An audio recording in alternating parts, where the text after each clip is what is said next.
നമസ്കാരം. പടക്കളത്തിലേക്ക് എല്ലാ പ്രിയപ്പെട്ട പ്രേക്ഷകർക്കും സ്വാഗതം. ചരിത്രപ്രസിദ്ധമായ പയ്യന്നൂരിൻ്റെ മണ്ണിൽ നിന്നാണ് പടക്കളം ഇന്ന് പ്രേക്ഷകരിലേക്ക് എത്തുന്നത്.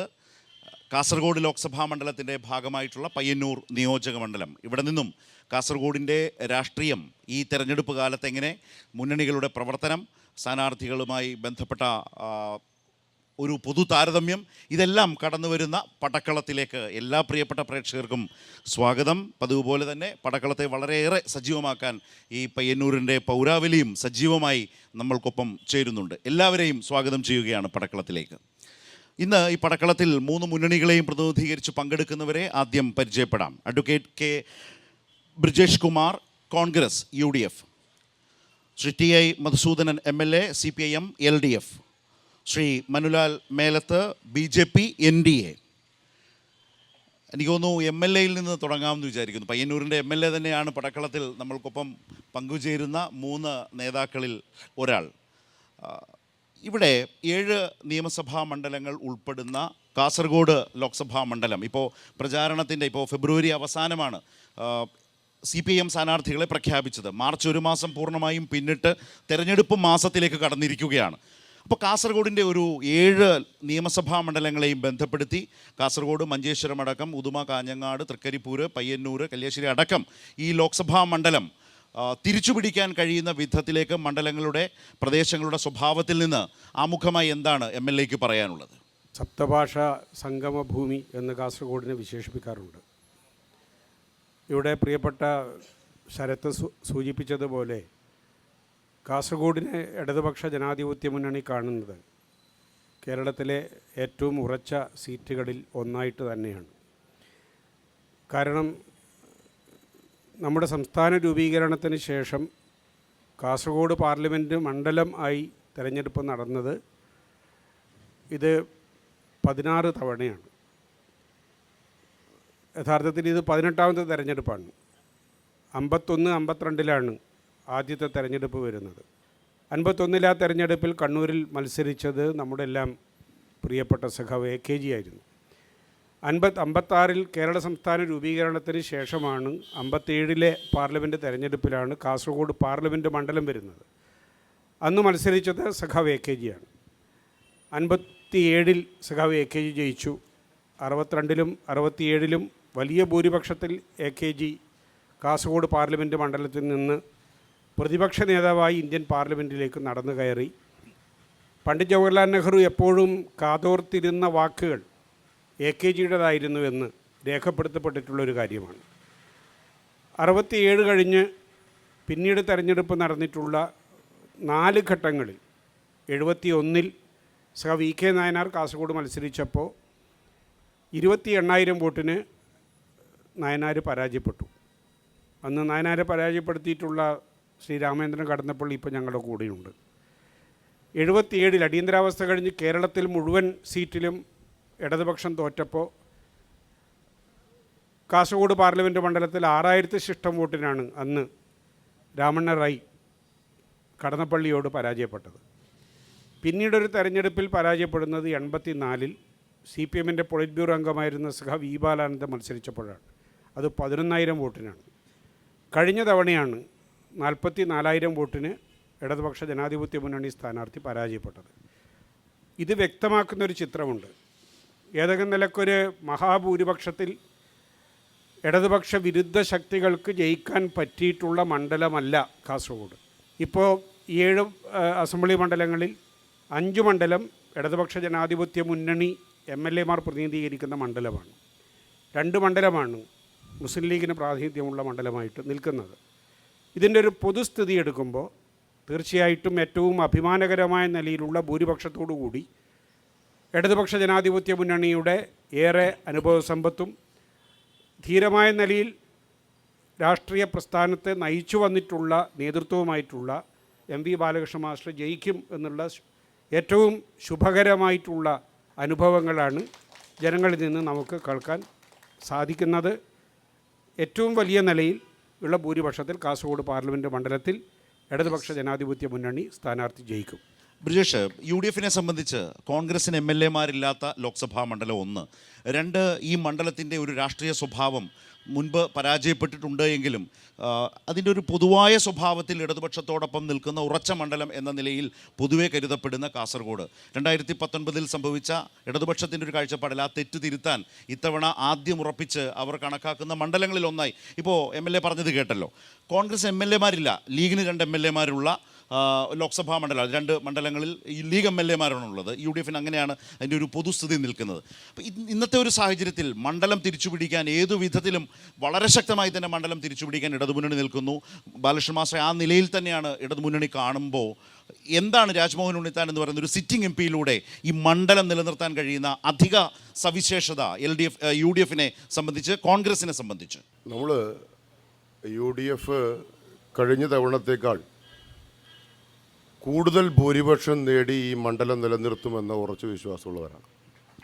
2 കാരണമുണ്ടതിന്. ഒന്ന്, കഴിഞ്ഞ തവണ രാജ്മോഹൻ ഉണ്ണിത്താൻ കടന്നു വരുമ്പോൾ അവസാന ഘട്ടത്തിലാണ് വന്നത്. നമുക്ക് TV-യിലും ചാനൽ ചർച്ചകളിലും മാത്രം പരിചയമുണ്ടായിരുന്ന ഒരു മനുഷ്യനെ ഈ നാട് അംഗീകരിച്ചു. ഇത്തവണ അങ്ങനെയല്ല. 5 വർഷമായിട്ട് ഈ കാസർഗോഡ് മണ്ഡലത്തിൻ്റെ മുക്കിലും മൂലയിലും അദ്ദേഹത്തിൻ്റെ പ്രസൻസുണ്ട്. ഒരു MP എന്ന രീതിയിൽ ഈ മണ്ഡലത്തിലെ ഏതാഘോഷത്തിലും ഏത് സന്താപത്തിലും സന്തോഷത്തിലുമെല്ലാം പങ്കാളിയായി ഈ നാടിൻ്റെ എല്ലാ കയ്യൊപ്പും ഏറ്റെടുത്തുകൊണ്ട് കടന്നു പോകുന്ന ഒരു നല്ല രാഷ്ട്രീയ നേതൃത്വമായി, ഒരു നല്ല ജനകീയ MP-യായി അദ്ദേഹത്തിന് മാറാൻ സാധിച്ചിട്ടുണ്ട്. 2, ഈ നമ്മൾ പറഞ്ഞല്ലോ നേരത്തെ, MLA തന്നെ സൂചിപ്പിച്ചു, ഇതങ്ങനെ ഒരു ഇടത് കോട്ടയാണെന്ന് നമുക്ക് തോന്നുന്നില്ല. കാരണം പലപ്പോഴും ദേശീയ രാഷ്ട്രീയത്തിനോടനുബന്ധിച്ച് മാറ്റം വരാറുള്ള ഒരു മണ്ഡലമാണിത്. കേവലം 26 വയസ്സുള്ള KSUവിൻ്റെ സംസ്ഥാന അധ്യക്ഷനായിരുന്ന കടന്നപ്പള്ളി രാമചന്ദ്രൻ അന്ന് ബഹുമാനായ AKG ഇന്ത്യൻ പാർലമെൻറ്റിൽ പണ്ഡിറ്റ് ജവഹർലാൽ നെഹ്റുവിനെ വെല്ലുവിളിച്ചൊരു സീറ്റാണ് കാസർഗോഡിൻ്റെ സീറ്റ്. ആ സീറ്റിലേക്കാണ് കേവലം 26-കാരനെ ഇന്ത്യൻ നാഷണൽ കോൺഗ്രസ് മത്സരിപ്പിച്ച് സഖാവ് EK നായനാരെ പരാജയപ്പെടുത്തി ഇന്ത്യൻ പാർലമെൻറ്റിലെത്തിയത്. അതിനുശേഷം 2 തവണ കടന്നപ്പള്ളി ജയിച്ചു. അതിനുശേഷം രാമറായി, കാസർഗോഡ് മാത്രം ഉണ്ടായിരുന്ന ഒരു നേതാവ്. പക്ഷേ വലിയ ഭൂരിപക്ഷത്തിലാണ് രാമറായി ഈ മണ്ഡലത്തെ പ്രതിനിധീകരിച്ചത്. പിന്നീട് നമുക്ക് 30 വർഷത്തിന് ശേഷമാണ്, 35 വർഷമായി, അതൊരു വലിയ കാലയളവുണ്ട്. അതിൽ പിന്നെ പറയാം, ഇവിടെ ഈ 35 വർഷമായിട്ട് ഒരു MP എന്ത് ചെയ്തു എന്ന് ജനങ്ങളോട് ചോദിച്ചാൽ ആരാണ് MP എന്ന് പോലും മറന്നുപോയ ജനങ്ങളാണ് കാസർഗോഡിൻ്റെ ജനങ്ങൾ. 15 വർഷം ഇവിടുത്തെ MP ആയത് ബഹുമാനായ സഖാവ് P കരുണാകരൻ. അദ്ദേഹത്തെ വ്യക്തിപരമായിട്ടൊന്നും പറയല്ല, പക്ഷേ അദ്ദേഹം ഈ നാട്ടിലെ പ്രാപ്യനായ ഒരാളായിരുന്നില്ല. അപ്പോൾ ഞങ്ങൾ ഉറച്ചു വിശ്വസിക്കുന്നു, ഇത്തവണ ഈ നാടിൻ്റെ നാനാ മേഖലകളിൽ ഒരു MP എന്ന രീതിയിൽ വികസന പ്രവർത്തനം എന്താണ് ഒരു MP ചെയ്യേണ്ടത്, എന്തൊക്കെ MPക്ക് ചെയ്യാൻ പറ്റുമെന്ന് കാണിച്ചു കൊടുത്തതാണ്. ചർച്ചയിലേക്ക് അത് വരും. ഇവിടെ മനുലാൽ, പരിചയസമ്പന്നരായിട്ടുള്ള 2 നേതാക്കൾ LDF-നും UDF-നും വേണ്ടി മത്സരിക്കുമ്പോൾ നിങ്ങളൊരു പുതുമുഖത്തെയാണ് മത്സരരംഗത്തേക്ക് ഇറക്കിയിട്ടുള്ളത്. വോട്ട് നില പരിശോധിച്ചാലും 14-ൽ നിന്ന് 2019 എത്തുമ്പോഴും BJP-യുടെ വോട്ട് ഈ മണ്ഡലത്തിൽ യഥാർത്ഥത്തിൽ കുറയുകയായിരുന്നില്ലേ? അപ്പോൾ അങ്ങനെ ഒരു പ്രശ്നം നിങ്ങൾ നേരിടുമ്പോൾ താരതമ്യേന കുറച്ചുകൂടി BJP-ക്കിടയിൽ കുറെ കൂടി പരിചിതനായ ഒരു സ്ഥാനാർത്ഥിയായിരുന്നു കഴിഞ്ഞ തവണ ഉണ്ടായിരുന്നത്. എന്നിട്ടും വോട്ട് കുറഞ്ഞ സാഹചര്യമുണ്ട് 14-മായി താരതമ്യം ചെയ്താൽ. പക്ഷേ അങ്ങനെയുള്ളിടത്താണ് നിങ്ങളൊരു പുതുമുഖത്തെ ഇറക്കി പരിചയസമ്പന്നരായി നേതാക്കൾ മാറ്റുരയ്ക്കുന്ന 2 മുന്നണികളോട് കാസർഗോഡ് മുട്ടാൻ നോക്കുന്നത്.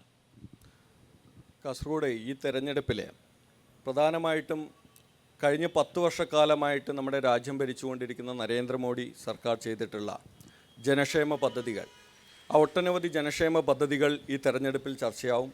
അതോടൊപ്പം തന്നെ കാസർഗോഡ് ജില്ല നേരിടുന്ന വികസന മുരടിപ്പ്, പ്രത്യേകിച്ച് ആരോഗ്യ മേഖലയിലുള്ള ഒരുപാട് വെല്ലുവിളികൾ, ആരോഗ്യ മേഖലയിൽ ആശ്രയിക്കാൻ സാധിക്കുന്ന സൗകര്യമുള്ള ഹോസ്പിറ്റലുകളുടെ ലഭ്യതക്കുറവ്, അതേപോലെ തന്നെ വിദ്യാഭ്യാസ മേഖലയിൽ നേരിടുന്ന നല്ലൊരു വിദ്യാഭ്യാസ സ്ഥാപനം പോലും നമ്മുടെ പാർലമെൻറ്റ് മണ്ഡലത്തിൽ വളരെ വിരളമാണ്. അപ്പോൾ ആ ഒരു സാഹചര്യത്തിൽ ഒരു വികസനം ചർച്ച ചെയ്യപ്പെടുന്ന സമയത്ത് കഴിഞ്ഞ 10 വർഷക്കാലമായിട്ട് ഈ രാജ്യം ഭരിച്ചുകൊണ്ടിരിക്കുന്ന നരേന്ദ്രമോദി സർക്കാരിൻ്റെ ആ ഒരു വികസനം കൂടി ചർച്ച ചെയ്യുന്ന സമയത്ത് നരേന്ദ്രമോദി എന്ന് പറയുന്ന ഒരു ഐക്കണാണ് ഈ തെരഞ്ഞെടുപ്പിൽ കാസർഗോഡ് ജില്ലയിലെ ജനങ്ങൾ വോട്ട് ചെയ്യുക. ആ വോട്ട് വലിയ തോതിൽ ക്യാൻവാസ് ചെയ്തുകൊണ്ട് വലിയൊരു മുന്നേറ്റം നടത്താൻ ഈ തെരഞ്ഞെടുപ്പിൽ ബി.ജെ.പിക്ക് സാധിക്കും. ബി.ജെ.പിയുടെ NDAയുടെ സ്ഥാനാർത്ഥിയായിട്ടുള്ള ശ്രീ ML അശ്വിനിക്ക് സാധിക്കും എന്നാണ് ബി.ജെ.പിയുടെ പ്രതീക്ഷ. ശരി, ഏതായാലും ഈ ചർച്ചയുടെ ഒരു തുടക്കത്തിൽ എനിക്ക് തോന്നുന്നു മണ്ഡലത്തിൻ്റെ പൊതു സ്വഭാവം, രാഷ്ട്രീയ സമീപനം, അതുപോലെ സ്ഥാനാർത്ഥികളുമായി ബന്ധപ്പെട്ട താരതമ്യങ്ങൾ എന്നതിലേക്ക് കുറച്ചുകൂടി നിന്നുകൊണ്ട് ഇവർ ആമുഖമായി പറഞ്ഞതിൽ നിന്ന് തുടങ്ങാമെന്ന് വിചാരിക്കുന്നു. അവിടെ നിന്ന് നമുക്ക് പൊതു രാഷ്ട്രീയ പ്രശ്നങ്ങളിലേക്ക് ചർച്ചയിലേക്ക് വരികയും ചെയ്യാം. കാസർഗോഡിൻ്റെ ഒരു മണ്ണിൽ നിന്ന് ഈ തെരഞ്ഞെടുപ്പിനെ കാണുന്നത്, തെരഞ്ഞെടുപ്പ് മാസത്തിലേക്ക് കടന്നു, ഏപ്രിലേക്ക് കടന്നു നമ്മൾ. അപ്പോൾ കാസർഗോഡ് എങ്ങനെ ചിന്തിക്കുന്നു? ഞാൻ ഈ പറഞ്ഞ വിധം ഇവർ സൂചിപ്പിച്ചതിൻ്റെ അടിസ്ഥാനത്തിൽ നിങ്ങളുടെ കൂടി അഭിപ്രായത്തിൽ നമുക്ക് തുടങ്ങാം. LDFിൻ്റെ പ്രതിനിധിയോടാണ് ചോദിക്കാനുള്ളത്. എന്ത് ഉറപ്പാണ് ഇടതുപക്ഷത്തിന് ഈ രാജ്യത്തെ മതേതരവാദികൾക്ക് മുമ്പിൽ വെക്കാനുള്ളത്? കാരണം വലിയ ആശങ്ക മതേതരവാദികളുടെ മുന്നിലുണ്ട്. ഇന്ത്യയിലെ പ്രാദേശിക രാഷ്ട്രീയ പാർട്ടികളിൽ നിന്നടക്കം കൂട്ടത്തോടെ BJPയിലേക്ക് ആളുകൾ പോയിക്കൊണ്ടിരിക്കുക. മതനിരപേക്ഷ സംസ്കാരം നിലനിർത്താൻ, ഈ രാജ്യത്തിൻ്റെ ഭാവി തന്നെ നിലനിർത്താൻ പറ്റുന്ന സവിശേഷമായ ഈ തെരഞ്ഞെടുപ്പിനെ ഇന്ത്യൻ നാഷണൽ കോൺഗ്രസ് മുന്നിൽ നിന്ന് നയിക്കുമ്പോൾ അഡ്വക്കേറ്റ് ബ്രിജേഷ് കുമാറിന് എന്താണ് ഈ ഇന്നത്തെ ഈ ഇന്ത്യയുടെ സാഹചര്യത്തിൽ ഇന്ത്യ മുന്നണി ഉൾപ്പെടെ, അല്ലെങ്കിൽ ഒരു ഇന്ത്യൻ നാഷണൽ കോൺഗ്രസിൻ്റെ നേതൃത്വത്തിൽ ഒരു UPA മോഡൽ സർക്കാർ കടന്നു വരാൻ സാധിക്കുന്ന സാധ്യതകളുണ്ടോ? അല്ല സുഹൃത്തെ, ഒരു സംശയം എനിക്ക് ചോദിക്കാനുള്ളത്, ഇപ്പോൾ കേരളത്തിൽ വന്ന് BJPയോട് നേരിട്ട് ഏറ്റുമുട്ടാൻ തയ്യാറാവാതെ രാഹുൽ ഗാന്ധി എന്ന് പറയുന്ന ഒരു കോൺഗ്രസിൻ്റെ ദേശീയ നേതാവ് വയനാട്ടിൽ സ്വാഭാവികമായും മത്സരിക്കാനുള്ള അവകാശത്തെ ഒന്നും ആരും ചോദ്യം ചെയ്യുന്നില്ല. പക്ഷേ അതാണോ യഥാർത്ഥത്തിൽ BJPക്കെതിരായ പോരാട്ടം എന്ന് കേരളം ചോദിക്കുന്നുണ്ടല്ലോ, ശ്രദ്ധിച്ചിരുന്നോ? BJP പണം കൊണ്ടും ഇന്ത്യയുടെ ജനാധിപത്യത്തെ ആകെ വികൃതമാക്കുമ്പോൾ ലോകസഭയിലേക്ക് രാഹുൽ ഗാന്ധി കേരളത്തിൽ നിന്ന് കടന്നു വരുന്നു എന്നതിൽ, അല്ലെങ്കിൽ മത്സരിക്കുന്നു എന്നതിൽ ഒരു തെറ്റുമില്ല. BJPയോട് നേരിട്ട് ഏറ്റുമുട്ടുക എന്നുള്ളതല്ല യഥാർത്ഥത്തിൽ ചെയ്യേണ്ടത്. പകരം BJPയോട് പോരടിക്കുന്ന മറ്റൊരു ദേശീയ നേതാവിനെ വയനാട്ടിൽ നിന്ന് മത്സരിക്കുകയാണോ, നേരിടുകയാണോ ചെയ്യേണ്ടത് എന്നൊരു രാഷ്ട്രീയ ചോദ്യം കേരളത്തിന് മുമ്പിലുണ്ടോ? അത് വയനാടിന്റെ ചരിത്രം എക്കാലവും മുന്നണി ജയിക്കുന്ന മണ്ഡലമാണ്. വയനാടിന്റെ അവിടെ ഒരു മുന്നണിയിൽ നേതാവിന് മത്സരിക്കുന്നതിൽ ഒരു തെറ്റില്ല. അവിടെ ബ്രിജേഷോടാണ്. പാർലമെന്റ് MP ആയി നിൽക്കുന്ന രാജ്മോഹൻ ഉണ്ണിത്താൻ്റെ പയ്യന്നൂർ മണ്ഡലത്തിൽ നടത്തിയ വികസനം സംബന്ധിച്ച് അറിയുന്നതിന് വേണ്ടി പയ്യന്നൂരിലെ വോട്ടർമാരായ ഞങ്ങൾക്ക് താല്പര്യമുണ്ട്. പറയുമ്പോൾ അദ്ദേഹം പറഞ്ഞത് കേട്ടില്ലേ, സുപരിചിതനാണ്, ഓരോ മുക്കിനും മൂലയിലും അദ്ദേഹം ഉണ്ണിത്താൻ ഉണ്ടായിരുന്നു. അദ്ദേഹം എല്ലാ പിറന്നാളിനും അതുപോലെ തന്നെ ചാവടിയും തരത്തിലുള്ള വരാറുണ്ട്. പക്ഷെ ഒരു MP എന്നുള്ള നിലയിൽ ഞങ്ങൾ പയ്യന്നൂരിലെ വോട്ടർമാർ ആഗ്രഹിക്കുന്നത് ഏതെങ്കിലും പിറന്നാൾ ദിനത്തിനോ അല്ലെങ്കിൽ കല്യാണ ദിവസം പോയി ദഫ്മുട്ടുന്നതിനോ അല്ല. പാർലമെൻറ്റിനകത്ത് അതിശക്തമായിട്ടുള്ളൊരു പ്രതിപക്ഷ ശബ്ദമായി ഉയരേണ്ടതാണ് ഓരോ പാർലമെൻറ്റിൽ നിന്നും തിരഞ്ഞെടുക്കപ്പെട്ടുള്ള MP മാർ. പക്ഷേ ഈ കാസർഗോഡ് പാർലമെൻറ്റ് മണ്ഡലത്തിൽ നിന്നും തിരഞ്ഞെടുക്കപ്പെട്ടുള്ള ബഹുമാന്യനായ ഉണ്ണിത്താൻ അത്തരമൊരു ഇടപെടൽ നടത്തിയിട്ടില്ല എന്ന് മാത്രമല്ല, ഇപ്പോൾ ഒരു പ്രധാനപ്പെട്ട വിഷയം രാജ്യമാകെ ചർച്ച ചെയ്യുമ്പോൾ, CAA വിഷയത്തെക്കുറിച്ച് ചർച്ച ചെയ്യുമ്പോൾ പത്രക്കാരോട് നിങ്ങൾ വർഗീയവാദിയാണ് എന്ന് പറയുന്ന രൂപത്തിലേക്കാണ് ചർച്ച കൊണ്ടുവന്നത്. അതുകൊണ്ട് രണ്ട് ചോദ്യമാണ്. ഒന്ന്, ഇന്ത്യൻ പാർലമെൻറ്റിനകത്ത് അദ്ദേഹം നടത്തിയുള്ള പെർഫോമൻസിനെ കുറിച്ച് പറയാൻ ബ്രിജേഷ് ബാധ്യസ്ഥനാണ്. അതോടൊപ്പം പയ്യന്നൂർ മണ്ഡലത്തിനകത്ത് എന്ത് വികസനമാണ്, പയ്യന്നൂർ റെയിൽവേ സ്റ്റേഷൻ്റെ വികസനം പറയേണ്ടതില്ല, അത് നാട്ടുകാർക്ക് എല്ലാവർക്കും അറിയാം. അത് ഉണ്ണിത്താൻ എന്നുള്ള നിലയിൽ ഒരു വികസനവും ആ പയ്യന്നൂർ റെയിൽവേ സ്റ്റേഷൻ്റെ ഭാഗമായി അദ്ദേഹം കൊണ്ടുവന്നതല്ല. പിന്നെ ഈ ചോദ്യത്തിന് ഉത്തരം പറയണം, അത് മറ്റൊരു തലത്തിൽ വന്നതാണ്. രണ്ടാമത്തെ ചോദ്യം ശ്രീ TA മധുസൂദനോടാണ്.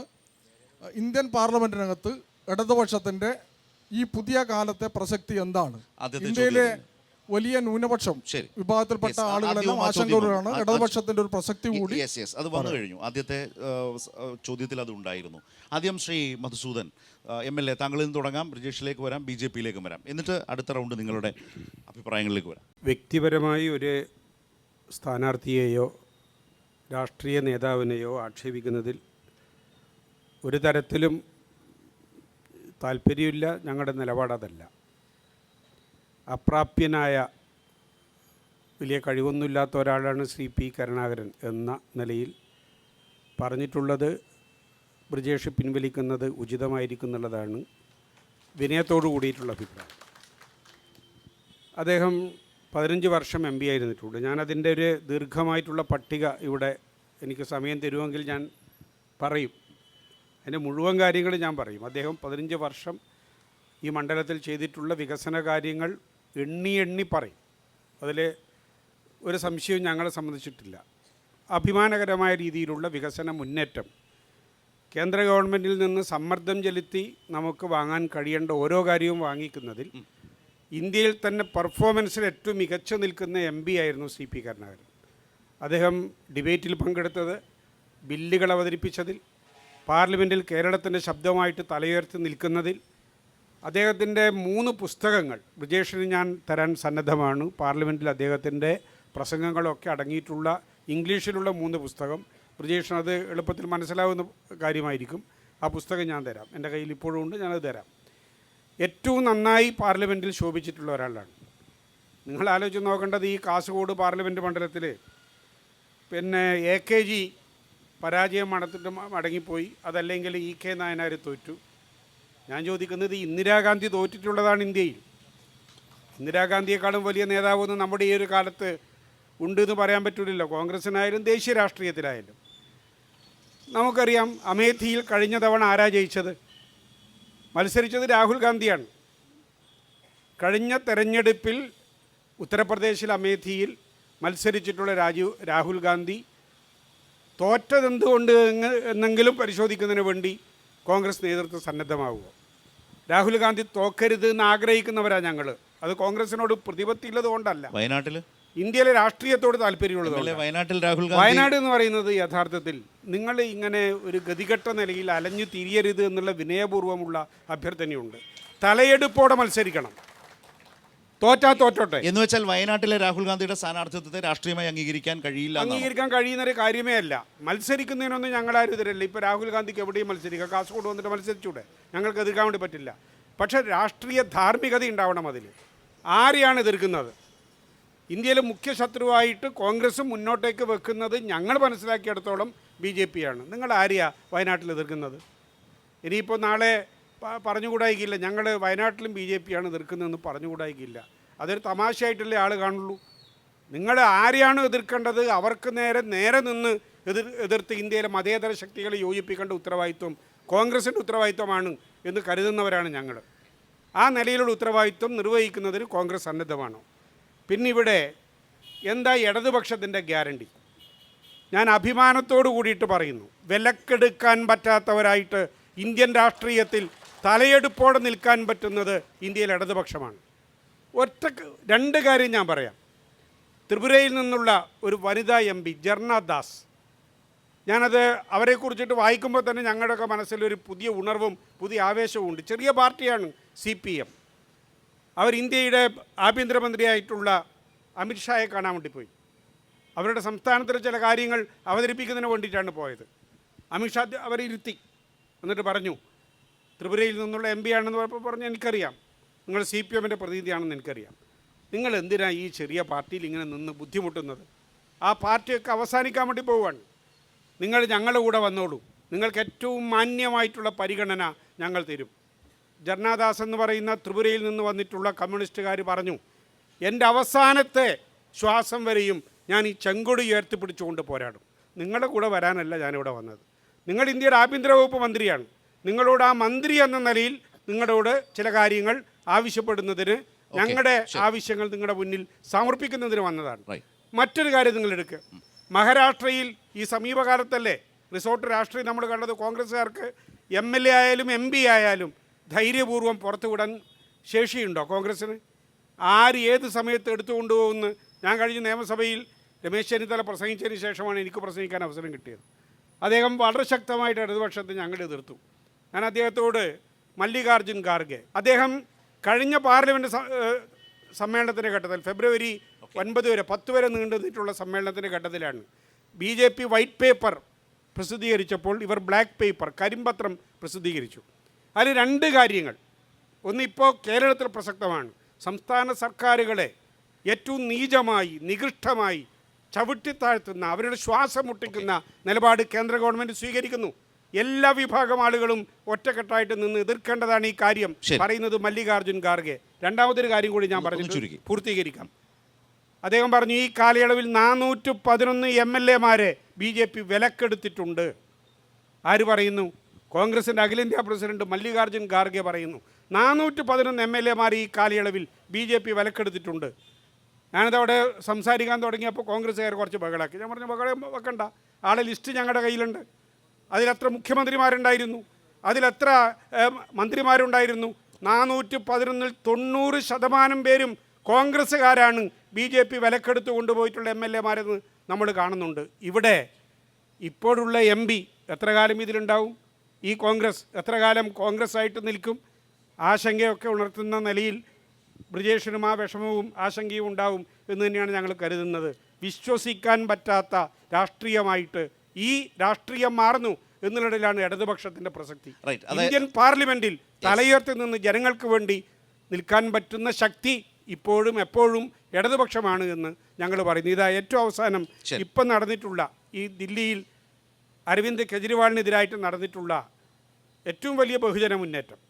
കോൺഗ്രസ് ഒരു ഘട്ടത്തിലും അരവിന്ദ് കെജ്രിവാളിന്റെ കൂടിയായിരുന്നില്ല എന്ന് അറിയാം. അതിൽ ഇടതുപക്ഷം മുന്നോട്ടേക്ക് വെച്ചുള്ളൊരു മുദ്രാവാക്യമുണ്ട്, ഭാരതം ഒന്നിക്കും, ഇന്ത്യ ജയിക്കും. ശരി, അത് ഇടതുപക്ഷം പറയുന്ന ഏറ്റവും വലിയ സന്ദേശമാണ്. ആ സന്ദേശമാണ് നമ്മൾ ഉയർത്തിപ്പിടിക്കുന്നത്. ബ്രിജേഷ്, കേരളത്തിലെ 20 ലോക്സഭാ മണ്ഡലങ്ങളിലും വളരെ പ്രധാനപ്പെട്ട ചർച്ചാ വിഷയം തന്നെയാണ്. അതായത് BJPക്ക് വിലക്കെടുക്കാൻ കഴിയാതെ ഇന്ത്യൻ പാർലമെൻറ്റിൽ കേരളത്തിൻ്റെ സാന്നിധ്യമായി ഇടതെമ്പിമാരുണ്ടാകണം എന്ന് പറയുന്നൊരു പ്രധാനപ്പെട്ട വിഷയം ചർച്ച ചെയ്യുന്നുണ്ട്. ആ വിഷയം ചർച്ച ചെയ്യുമ്പോൾ വലിയ ബുദ്ധിമുട്ട് നിങ്ങൾ നേരിടുന്നുണ്ട്. കാരണം ആര് എത്ര കാലം ആ പാർട്ടിയിൽ ഉണ്ടാകുമെന്ന് ഒരു ഉറപ്പും പാർട്ടിക്ക് പറയാൻ പറ്റാത്തൊരു പ്രശ്നം. MLA അത് ഇവിടെ സൂചിപ്പിച്ചു. നേരത്തെ ശ്രീ കരുണാകരനെക്കുറിച്ച്, P. കരുണാകരനെക്കുറിച്ച് സൂചിപ്പിച്ചു. 2004 UPA സർക്കാരിൻ്റെ കാലത്ത് ഏറ്റവും വലിയ ഉറപ്പ് കേരളത്തിന് ലഭിച്ചു. കഞ്ചിക്കോട് കോച്ച് ഫാക്ടറി, അതുപോലെ തന്നെ ഡിവിഷൻ, പാലക്കാട് പ്രത്യേക ഡിവിഷൻ, ഇതെല്ലാം നേടിയെടുക്കുന്നതിന് വേണ്ടി അന്നത്തെ MP-മാർ നടത്തിയിട്ടുള്ള വലിയ പരിശ്രമങ്ങളുണ്ട്, വലിയ പ്രതിഷേധങ്ങളുണ്ട്. പക്ഷേ ആ വാക്കുകൾ പാലിക്കാതിരുന്നത് 2 മൻമോഹൻ സിംഗ് സർക്കാരുകളുമാണ്. യഥാർത്ഥത്തിൽ കേരളത്തെ ആ നിലയിൽ ഏറ്റവും മോശപ്പെട്ട നിലയിൽ സമീപിച്ചതിനെതിരെ പോരാടിയ അന്നത്തെ പാർലമെൻറ്റേറിയന്മാരിലെ വളരെ പ്രധാനപ്പെട്ട ഒരു നേതൃസ്ഥാനത്തുണ്ടായിരുന്ന പേരാണ് ശ്രീ P. കരുണാകരൻ. നേരത്തെ MLA പറഞ്ഞതുകൊണ്ട് ഞാൻ സാന്ദർഭികമായി കൂട്ടിച്ചേർത്തു എന്ന് മാത്രം. യഥാർത്ഥത്തിൽ കേരളത്തിലെ വോട്ടർമാരോട് പ്രതിപക്ഷത്തിരുന്നിട്ടും വളരെ സവിശേഷമായ ഒരു രാഷ്ട്രീയ നേട്ടം അവകാശപ്പെടാൻ കോൺഗ്രസ്സിന് കഴിയുന്നുണ്ടോ? കോൺഗ്രസ് പല ചോദ്യങ്ങൾക്ക് മുന്നിലല്ലേ ഈ തെരഞ്ഞെടുപ്പിൽ ഇന്ന്? ഒന്ന് ഞാൻ നേരത്തെ സൂചിപ്പിച്ചൊരു വാചകം MLA പറഞ്ഞു. P. കരുണാകരൻ MP അപ്രാപ്യനാണ് എന്ന് പറഞ്ഞാൽ അദ്ദേഹത്തിന് പ്രാപ്തിയില്ല എന്നല്ല അർത്ഥം, അദ്ദേഹത്തെ ആർക്കും കാണാൻ സാധിച്ചില്ല എന്നുള്ളതാണ്. 2 ആ വാക അല്ലാതെ അദ്ദേഹത്തിന് കഴിവില്ല എന്ന് ഉദ്ദേശിച്ചതല്ല അപ്രാപ്യൻ എന്ന വാചകം മലയാളത്തിൽ ഉപയോഗിക്കുന്നത്. അതവിടെ ഞാൻ സ്റ്റോപ്പ് ചെയ്യുന്നു. 2 ഇപ്പോൾ പറഞ്ഞത് കോൺഗ്രസ് MP-മാരെല്ലാം BJP-യിൽ പോകുന്നു എന്നാണ്. ചിലപ്പോൾ എണ്ണത്തിൽ കൂടുതൽ CPM-നേക്കാൾ കോൺഗ്രസ് പോയിട്ടുണ്ടാകാം. കാരണം കോൺഗ്രസ് ഇന്ത്യ മൊത്തമുള്ളൊരു പാർട്ടിയാണ്. അപ്പോൾ വലിയൊരു രാഷ്ട്രീയ പ്രസ്ഥാനത്തിന് ഇന്ത്യ മൊത്തമുള്ള സംസ്ഥാനങ്ങളിൽ നിന്ന് പോകുന്ന ആളുടെ എണ്ണവും കേവലം 2-3 സംസ്ഥാനങ്ങളിലുള്ള പാർട്ടിയിൽ നിന്ന് പോകുന്ന ആളുടെ എണ്ണവും വ്യത്യസ്തം ഉണ്ടാവും. അല്ല, പ്രശ്നം നിങ്ങളുടെ ഉറപ്പേ ഉള്ളോ? ശരത്തോട് ഒരു കാര്യം ഞാൻ ചോദിക്കും. പറഞ്ഞല്ലോ, പ്രതിരോധിക്കുന്ന ഒരു പാർട്ടി മറുപടി അതിനെ ന്യായീകരിക്കേണ്ടി വരുന്ന ഒരു അവസ്ഥയുണ്ട് ഈ തെരഞ്ഞെടുപ്പ് കാലത്ത് കോൺഗ്രസിന്. യാതൊരു വിധത്തിലും നമ്മൾ ന്യായീകരിക്കുകയല്ല. ഇപ്പോൾ കുറേ ആളുടെ എണ്ണൊക്കെ പറഞ്ഞല്ലോ. ഞാൻ ഒറ്റ ചോദ്യം ചോദിക്കാം. ആരാണ് ഖഗൻ മുർമു? ഇന്ത്യൻ പാർലമെൻറ്റിൽ ഖഗൻ മുർമു ഏത് ഭാഗത്താണ് ഇരിക്കുന്നത്? ആരാണ് ഖഗൻ മുർമു? നമ്മളാരും പറഞ്ഞു തരേണ്ട കാര്യമില്ലല്ലോ. SFIയുടെ അഖിലേന്ത്യാ സെക്രട്ടറിയായ പ്രസിഡൻ്റൊക്കെ ആയിരുന്ന ആൾ, പശ്ചിമ ബംഗാളിലെ MLA ആയിരുന്ന ആൾ, MLA സ്ഥാനം രാജിവെക്കാതെയാണ് BJPയുടെ ടിക്കറ്റിൽ MP ആയി മത്സരിച്ച് ജയിച്ചത് ഖഗൻ മുർമു. നിങ്ങൾ ഇതാ ഗൂഗിൾ ഡിസ്പ്യൂട്ട് അതൊന്നും ഡിസ്പ്യൂട്ട് ചെയ്യേണ്ട കാര്യമില്ല. ആരാണ് ഖഗൻ മുർമു? ആരാണ്? മറുപടി പറയേണ്ടത് വാട്സപ്പ് നോക്കിയിട്ട് വസ്തുത വെറുതെ വാട്സപ്പിലൊന്നും വിശ്വസിച്ചിടക്കണ്ട. നിങ്ങൾ ഗൂഗിൾ ചെയ്യുക, ഖഗൻ മുർമുവിൻ്റെ ഹിസ്റ്ററി ഒന്ന് എടുത്തു നോക്കുക. ആരാണ് ഖഗൻ മുർമു? നിങ്ങളുടെ KPCCയുടെ വക്താവ്, ജനറൽ സെക്രട്ടറി, പേര് ഞാൻ പറയുന്നില്ല, അദ്ദേഹം പറഞ്ഞു മണിക് സർക്കാരിന്റെ 2 മക്കളും BJPയിലേക്ക്. ഞങ്ങൾ തന്നെ നിങ്ങൾ ആലോചിച്ച് നോക്കണം. അല്ല, മണിക് സർക്കാരിന് കുട്ടികളില്ല എന്നുള്ളതെങ്കിലും നിങ്ങൾ ഞങ്ങളത് പിൻവലിച്ചു എന്നാണ്. പിൻവലിച്ചു. നൈസായിട്ട് വളരെ സ്ലോ ചെറിയ വോയിസിൽ അങ്ങനെ ഒരു വാർത്ത കടന്നു വന്നതായി ഞങ്ങൾ മനസ്സിലാക്കിയപ്പോൾ തന്നെ അങ്ങനല്ല. ആ No, no, no. വാർത്തക്കെതിരെ എങ്ങനെ പറഞ്ഞ വന്നു? ആൾക്കെതിരെ ആ നമ്മൾ വാർത്ത നടപടി എങ്ങനെ വന്നു? എങ്ങനെ അല്ല, വന്നു? നമ്മളിപ്പോഴും നമ്മുടെ അല്ല, പാർട്ടി ബി.ആർ.എം. ഷഫീർ സംവിധാനങ്ങളിൽ എന്ന് പറയുന്ന ആൾ Yes, കോൺഗ്രസ് yes. നേതാവാണോ? ബി.ആർ.എം. ബി.ആർ.എം. ഷഫീർ ഒരു അപ്പോൾ ചർച്ചയിൽ തന്നെ ഇരുന്നങ്ങ് ബി.ആർ.എം. ചാനൽ ഷഫീറിനെ ചർച്ചയിൽ ഇരുന്ന് പറഞ്ഞതാണ്. ബി.ആർ.എം. ഷഫീറിനെ ശാസിക്കുകയും പാർട്ടി അവരോട് വിശദീകരണം ചോദിക്കുകയും ചെയ്തു. തെറ്റായ ഒരു സംഭവം പറയരുത് എന്ന് പറഞ്ഞു. ഇപ്പൊ ഇതാ ഇവരതാ പറയുന്നത്. അല്ല, ബ്രിജേഷ് തെറ്റായ കാര്യം അല്ല, പറയുന്നു എന്നാണ്. ഞാനത് ഉറച്ചു നിൽക്കുന്നു. ഏത് നടപടി ഞാൻ എതിർക്കാൻ ചെയ്യുകയാണ്. ഖഗൻ മുർമു എന്ന് പറയുന്ന അഖിലേന്ത്യാ ഭാരവാഹി ഇപ്പൊ ആയിരുന്നില്ല. ആകണ്ട, ഇനി പോട്ടെ. SFI-യുടെ അഖിലേന്ത്യാ ഭാരവാഹിയായ വ്യക്തിയല്ല നിങ്ങൾ പറഞ്ഞിട്ടുള്ള ആള്. സഹോദരി, ഖഗൻ മുർമു BJP MP ആകുന്നതിന് മുമ്പ് പശ്ചിമ ബംഗാളിലെ CPM MLA ആയിരുന്നോ? നിലവിൽ MLA ആയിരുന്നോ? ജനപ്രതിനിധിയായിട്ടുള്ള MLA ആയിരുന്നോ? SFI-യുടെ അഖിലേന്ത്യാ ഭാരവാഹിയായിട്ടുള്ള ഒരു ഞാൻ വ്യക്തിയായിരുന്നില്ല. ചോദിച്ചൊരു കാര്യമേ ഉള്ളൂ. ദേശീയ രാഷ്ട്രീയത്തിൽ കോൺഗ്രസിന്റെ ഉയർന്ന നേതൃത്വത്തെ സംബന്ധിച്ച് പറയുന്ന ഒരു ഘട്ടത്തിൽ ഈ നിലയിൽ മറുപടി പറയേണ്ടി വരുന്നത് കോൺഗ്രസിന്റെ ദാരിദ്ര്യമാണെന്നാണ് നമുക്ക് പറയാനുള്ളത്. ബ്രിജേഷ്, ഈ ഉന്നയിച്ച വാദത്തിന് ആകെ ഒരു ഗെറ്റപ്പ് ഉണ്ടാകാൻ വേണ്ടി SFI-യുടെ ലീഡർഷിപ്പിലുള്ള ലീഡർഷിപ്പിലുള്ള ആളായിരുന്നു. ഇപ്പൊ അത് MLA-യിൽ ഒതുങ്ങി. അല്ല, നിങ്ങൾക്ക് എല്ലാവർക്കും മൊബൈൽ ഉണ്ടല്ലോ. SFI-യുടെ അഖിലേന്ത്യാ ഭാരവാഹി ആയിരുന്നില്ല ഗഗൻ മുർമു. EMS കോൺഗ്രസ് ആയിരുന്നു. SFI-ന്റെ നേതൃത്വത്തിൽ അങ്ങനെ ഒരു അല്ല, അങ്ങനെ കാലത്ത് അതെങ്ങനെ അങ്ങനെ പറഞ്ഞു? നിങ്ങൾക്ക് അറിയോ SFI-ക്കാരെല്ലാം അറിയോ? നിങ്ങൾ പറഞ്ഞിട്ടുള്ള വ്യക്തിയെ സംബന്ധിച്ചാണ് നമ്മൾ ഇവിടെ സംസാരിക്കുന്നത്.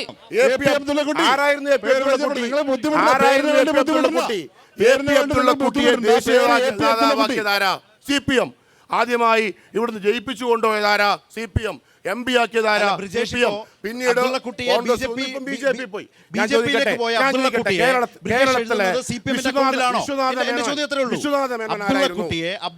വിശ്വനാഥ മേനോൻ കേരളത്തിലെ ഞങ്ങളാരും ദേശീയ ഉപാധ്യക്ഷനായ എന്നല്ല പറയുന്നത്. നിങ്ങൾ ചോദിക്കുന്ന ഒറ്റ ചോദ്യം കോൺഗ്രസിലേക്ക് പോയല്ലോ, BJP-യിലേക്ക് പോയല്ലോ. അദ്ദേഹം BJP-യിലേക്ക് പോയത് CPM-ന്റെ അക്കൗണ്ടിലാണോ എഴുതുന്നത്? അല്ല, ഞാൻ ചോദിച്ചത് ചോദിച്ചുകൊണ്ടാണ് പറഞ്ഞത്. നിങ്ങൾ ഇപ്പൊ വിശ്വനാഥ മേനോൻ കേരളത്തിൽ ആരായിരുന്നു? കോൺഗ്രസ് ആയിരുന്നോ? പിന്നെ ഇവിടുത്തെ കേന്ദ്രമന്ത്രിയായിരുന്ന അൽഫോൺസ് കണ്ണന്താനം CPM കോൺഗ്രസ് ആയിരുന്നു. നിങ്ങൾ മനസ്സിലാക്കേണ്ടത് നിങ്ങൾ പറയുന്നു കോൺഗ്രസും BJP-യും നേർക്കുനേർ ഏറ്റുമുട്ടുന്നു. ഈ സംസ്ഥാനങ്ങളിൽ കോൺഗ്രസ് ദുർബലമാകും വിധം സംസ്ഥാനങ്ങളാകെ പോകുന്നു, സംസ്ഥാന ഘടകങ്ങൾ പോകുന്നു, പ്രധാനപ്പെട്ട ആ നിലയിൽ കോൺഗ്രസ് ദുർബലമാകുന്നു. ഇപ്പുറത്ത് CPI-യുമായി ബന്ധപ്പെട്ട ഏതെങ്കിലും പേരെടുത്തു വെച്ച് CPM ആ വിധത്തിൽ ദുർബലമാകുന്നു പറയാനാവില്ല. CPM ഇന്നും BJP-ക്കെതിരെ രാജ്യത്ത് ഏറ്റവും ശക്തമായി നിലപാടെടുക്കുന്ന പാർട്ടിയാണ്. കേരളത്തിൽ അതിന്റെ ഏറ്റവും പ്രധാനപ്പെട്ട പാർട്ടിയുമാണ്, സംശയം വേണ്ട. പക്ഷെ കോൺഗ്രസ് ദുർബലപ്പെടുന്നു എന്നുള്ളതാണ് പ്രശ്നം. സംഘടനാപരമായി ദുർബലപ്പെടുന്നു. അത് ഞാൻ മറുപടി പറയാം. പറഞ്ഞത് കോൺഗ്രസിന്റെ അഖിലേന്ത്യാ പ്രസിഡന്റാണ്. ഖാർഗെ പറഞ്ഞതിനെ കുറിച്ചാണ് അദ്ദേഹം പറഞ്ഞത്. ഞാൻ ഖാർഗെ പറഞ്ഞത് ഇതിലല്ലോ പറയുന്നത്. ഞാൻ പറയുന്നു, കോൺഗ്രസിൽ നിന്ന് ഒന്നോ രണ്ടോ നേതാക്കന്മാർ പോയപ്പോൾ നിങ്ങൾ ത്രിപുരയിലും പശ്ചിമ ബംഗാളിലും ജനങ്ങളോടെ പോയി. എത്ര പെർസെന്റേജ് ഓഫ് വോട്ട്? നിങ്ങളുടെ വോട്ട് പെർസെന്റേജ് എത്രയാ? എത്ര നേതാക്കന്മാർ പോയി? വോട്ട് പെർസെന്റേജ് എത്രയാ? നിങ്ങളുടെ വോട്ട് പെർസെന്റേജ് 90% BJP കോൺഗ്രസിന്റെ നേതാക്കന്മാരായിരുന്നു. ഇന്ത്യയിലെ കമ്മ്യൂണിസ്റ്റ് പാർട്ടിയുടെ രാഷ്ട്രീയ പ്രാധാന്യം ഈ തിരഞ്ഞെടുപ്പിൽ എന്താണ്? അദ്ദേഹം പറഞ്ഞു, എന്താ നമ്മുടെ ചിഹ്നം നഷ്ടപ്പെടും, ഈനാമ്പച്ചിയും മരപ്പട്ടിയും ഒക്കെ ആവുന്ന കാലം വരണ്ട, അതുകൊണ്ട് നിങ്ങൾ എല്ലാവരും ഇത് പറഞ്ഞതാരാ? സഖാവ് AK ബാലനാ.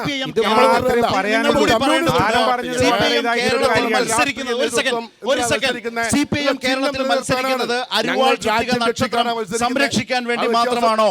കോൺഗ്രസ് പ്രതിനിധിയുടെ ആ വാദഗതിയോട് നിങ്ങൾക്ക് എത്രമാത്രം യോജിക്കുന്നു?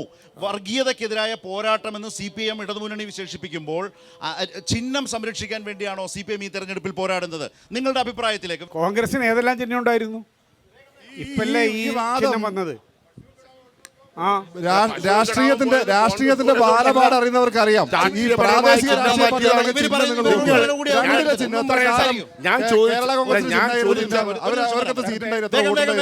ചിഹ്നം സംരക്ഷിക്കാൻ വേണ്ടിയുള്ള ഒരു പോരാട്ടമല്ല.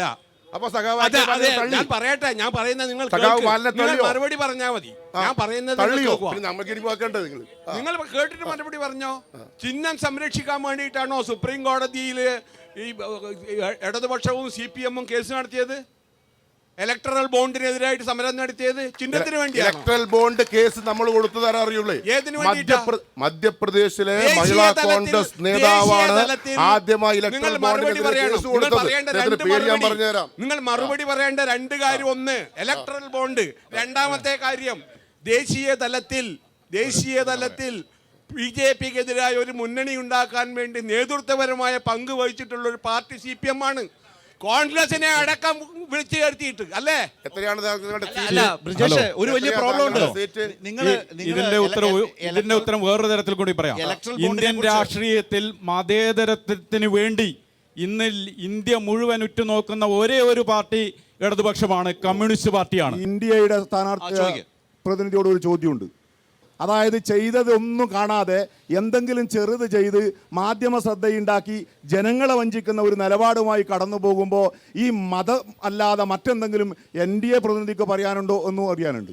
മോദി ഗ്യാരണ്ടിയെക്കുറിച്ച് പറയുമ്പോൾ കേരളം ഏറ്റവും അധികം കൂടുതൽ ശക്തമായി ഈ മതരാഷ്ട്രത്തിലേക്കുള്ള രാജ്യത്തെ കൊണ്ടുപോകാനുള്ള BJP-ക്കെതിരായ ഒരു പൊതുവികാരം കേരളത്തിലാകെ ശക്തമാണ്. അതിൽ നിന്ന് ഉയരുന്നൊരു ചോദ്യം കൂടി അതിലുണ്ട്. അല്ല, BJP ഒരിക്കലും ഒരു മതരാഷ്ട്രത്തിലേക്ക് കൊണ്ടുപോകാൻ വേണ്ടി ഈ രാജ്യത്ത് ഉദ്ദേശിക്കുന്നില്ല. CAA-യുടെ പേരിൽ ഈ രാജ്യത്ത് ജനിച്ച ഒരു വ്യക്തിക്കും പൗരത്വം നഷ്ടപ്പെടാൻ പോകുന്നില്ല. മതരാഷ്ട്രം അല്ലെങ്കിൽ പാർലമെന്റ് ഉദ്ഘാടന സമയത്ത് നമ്മൾ കണ്ടത് എന്താണ്? പാർലമെന്റ് ഉദ്ഘാടന രംഗത്ത് നിങ്ങൾ എന്താ കണ്ടത്? എല്ലാ മതങ്ങളുടെ പ്രതിനിധികളും ആ സമയത്ത് ഉണ്ടായിരുന്നു. ചിലതിനെ മാത്രം ഹൈലൈറ്റ് ചെയ്ത് കാണിച്ചുകൊണ്ട് മാത്രമല്ലേ ആ പ്രശ്നം ഉണ്ടായിട്ടുള്ളത്? ഉണ്ടായിട്ടില്ലേ? ഉത്തരം മുട്ടി നിൽക്കുന്ന സമയത്ത് നല്ല സഹായം ഉണ്ടായിട്ടുണ്ട്. ചോദ്യം നല്ല രീതിയിൽ സ്കിപ്പ് ചെയ്ത് അങ്ങോട്ട് കൊടുത്തിട്ടുണ്ട്. ഇതന്നെയാണ് ഇന്ത്യയിൽ നമ്മൾ അഭിമുഖീകരിക്കുന്ന പ്രശ്നം. നല്ല സഹായം രാജ്യത്ത് വർഗീയത വളർന്നു വരാൻ നല്ല സഹായം കോൺഗ്രസിന്റെ ഭാഗത്ത് നിന്ന് ഉണ്ടാകുന്നുണ്ട്. അതിന്റെ ഉദാഹരണമാണ് ഇപ്പൊ വന്ന ചോദ്യം. ഉത്തരം മുട്ടി നിൽക്കുന്ന സമയത്ത് വളരെ കൃത്യമായി സ്കിപ്പ് ചെയ്തിട്ട് ചോദ്യം അങ്ങോട്ട് കൊടുത്തു. LK അദ്വാനിക്ക് ഭാരതരത്നം കൊടുക്കുമ്പോൾ നമ്മൾ രാജ്യം കണ്ട ആ ചിത്രം, മനുലാൽ, എങ്ങനെയാണ് നിങ്ങൾ രാജ്യത്തോട് വിശദീകരിക്കുക? ഇന്ത്യയുടെ ബഹുമാന്യായിട്ടുള്ള രാഷ്ട്രപതി നിൽക്കുന്നു, കണ്ടതല്ലേ? ഏത് നിലയിലാണ് ഈ രാജ്യത്തിന്റെ പോക്കിനെ ഇത്തരം സംഭവങ്ങളിലൂടെ തന്നെ വളരെ കൃത്യമായി ജനങ്ങളുടെ മനസ്സിലുണ്ടെന്നേ. കേരളം അതൊന്നും വകവെച്ചു തരുന്ന നാടല്ല. ഇതൊക്കെ ചില കുപ്രചരണങ്ങളിലൂടെ കേരളത്തിലെ ഇനിയും തെറ്റിദ്ധരിപ്പിക്കാൻ സാധിക്കുന്നു. നിങ്ങൾക്ക് ജീവിക്കുന്ന ചിത്രമല്ലേ ആ ചിത്രത്തിൽ എന്താ പ്രശ്നം? അതാണ് ചോദ്യം. ആ ചിത്രത്തിൽ എന്താണ് പ്രശ്നം? അതായത് പ്രധാനമന്ത്രി നരേന്ദ്രമോദി ഇരിക്കുന്നു, LK അദ്വാനി രാഷ്ട്രപതി എഴുന്നേറ്റ് വന്ന് വാങ്ങാൻ സാധിക്കുന്ന ഒരു ആരോഗ്യസ്ഥിതി. എന്റെ വിഷയം ചോദ്യം അതല്ല. രാഷ്ട്രപതിക്ക് ഒരു കസേര ഇട്ടുകൊടുക്കാത്ത ഭരണകൂടമാണോ രാജ്യത്ത്? ഈ രാജ്യത്തിന്റെ ഇന്നത്തെ അവസ്ഥയെ പ്രതിഫലിപ്പിക്കുന്നതാണോ ആ ചിത്രം? സങ്കടകരമായ ചിത്രമാണത്. ഒരു ഇന്ത്യയുടെ സ്ത്രീത്വത്തെ മുഴുവനും ആക്ഷേപിക്കുന്ന, അപമാനിക്കുന്ന ചിത്രമാണ്. ഇന്ത്യയുടെ രാഷ്ട്രപതി എങ്ങനെയാണ് BJP കാണുന്നത് എന്നുള്ളതിന്റെ തെളിവ് രണ്ട് സന്ദർഭങ്ങൾ മാത്രം എടുത്താൽ മതി. ഒന്ന്, MLA അതിനടുത്തൊരു കസേര, മനു പറഞ്ഞ പോലെ ആണെങ്കിൽ അടുത്തൊരു കസേര ഉണ്ടാവണം. അവർ നിൽക്കുന്നു. രണ്ടാമത്തെ ഒരു കാര്യം, പാർലമെന്റിന്റെ തലവ എന്ന് പറയുന്നത് രാഷ്ട്രപതിയാണ്. അവരെ ക്ഷണിച്ചു അതിന്റെ ഉദ്ഘാടനത്തിന്. ആരെ കൊണ്ടുവന്നിട്ടാണ് ഉദ്ഘാടനം ചെയ്തത്? അല്ല, അത് തന്നെയാണ്. അപമാനമാണ് പാർലമെന്റിന്റെ ഉദ്ഘാടനം എന്നുള്ളത് മതപരമായ ചടങ്ങാക്കുന്നു, ക്ഷേത്രത്തിന്റെ പ്രതിഷ്ഠാ ദിനം എന്നുള്ളത് രാഷ്ട്രീയ ചടങ്ങാക്കി മാറ്റുന്നു, പ്രധാനമന്ത്രി പുരോഹിതനായി മാറുന്ന കാഴ്ച. ഈ നിലയിലാണ് രാഷ്ട്രീയത്തിലേക്ക്, ഭരണത്തിലേക്ക്, ജനങ്ങളുടെ മനസ്സിലേക്ക് 75 വർഷം പിന്നിട്ടിട്ടും ഒരു വനിതയായിട്ടുള്ള ഒരു ST വിഭാഗത്തിൽപ്പെട്ട ഒരു വ്യക്തിയെ നമ്മുടെ രാജ്യത്തിന്റെ പ്രധാനമന്ത്രി, രാഷ്ട്രപതി സ്ഥാനത്തേക്ക് ഉയർത്തിക്കൊണ്ടുവന്നത് BJP-യാണ്. അനാദരവെന്ന് എങ്ങനെ പറയാൻ സാധിക്കും? അങ്ങനെ പറയാൻ പറ്റും. നൽകാൻ വേണ്ടി എഴുന്നേറ്റ് പോവുകയാണ്. അല്ല, അത് നൽകാൻ വേണ്ടി എഴുന്നേറ്റ് പ്രധാനമന്ത്രി എഴുന്നേറ്റിട്ടില്ലല്ലോ. പ്രധാനമന്ത്രി എഴുന്നേക്കേണ്ട. ഇതിനു മുമ്പേ നിങ്ങൾ ഭാരതരത്ന വാങ്ങിയവരുടെ നോക്കൂ, ഭാരതരത്ന വാങ്ങിയവരുടെ നോക്കൂ, രാഷ്ട്രപതി എഴുന്നേറ്റ് നിൽക്കുന്നു. അത് വാങ്ങാൻ പോകുന്ന ആള് ആ ചിത്രം ഒന്ന് എടുത്ത്. അതല്ല, ആ ചിത്രത്തിൽ ശരീരഭാഷ പോലും പ്രശ്നമുണ്ട്. അതിൽ ശരീരഭാഷ പോലും ആ ഫോട്ടോ കാണിക്കുന്നത് അങ്ങനെയാണ്. കാരണം രാഷ്ട്രപതി അവിടെ നിൽക്കുന്നു. വാദം നിൽക്കാത്ത എവിടെയാണെന്നറിയോ? നിങ്ങൾ പറയുന്ന ഈ ഭാരതരത്നം എന്ന് പറയുന്ന ഈ പുരസ്കാരം, ബഹുമതി LK അദ്വാനിയുടെ കൈകളിൽ എത്തിക്കഴിഞ്ഞു. LK അദ്വാനിയുടെ കയ്യിലാണ് ഇതിരിക്കുന്നത്, കൊടുക്കാൻ പോവല്ല. നിങ്ങൾ പറയുന്നു നമ്മൾ ഒരു മതരാഷ്ട്രമാക്കിയിട്ട് രാജ്യത്തെ മാറ്റാൻ ആഗ്രഹിക്കുന്നില്ല. ഇല്ല. എന്ന് പറയുമ്പോഴും മോഡി പറയുന്നു, BJP പറയുന്നു, നമ്മുടെ ഈ കാലയളവിലെ ഏറ്റവും വലിയ ഭരണ നേട്ടമെന്ന് പറയുന്നത് അയോധ്യ ക്ഷേത്രം സ്ഥാപിച്ചതാണ്. ഒരു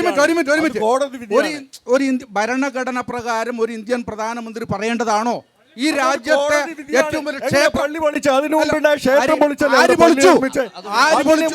ബാബർ അതിനു മുമ്പ് ക്ഷേത്രം പൊളിച്ചാണ് അവിടെ പള്ളി ഉണ്ടാക്കിയത് എന്ന് എത്രയോ പുരാവസ്തു രേഖകൾ സാക്ഷിയാണ്. പള്ളി പൊളിക്കാൻ കോടതി വിധി